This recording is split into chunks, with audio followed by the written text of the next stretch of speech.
அன்பார்ந்த அனைத்து மக்களுக்கும் இறை வாழ்த்துக்கள். இந்த அதிகாலை வேளையில் இயேசுப்பா நமக்கு தந்திருக்கிறாரு பாருங்கள்.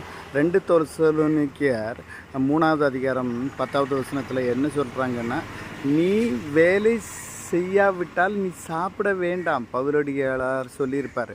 ஸோ இந்த உலகத்தில் இயேசுப்பா நமக்கு ஒரு வேலையை கொடுத்துருக்கிறாரு, சர்வ சிருஷ்டிக்கும் சுவிசேஷத்தை பிரசங்கிக்க.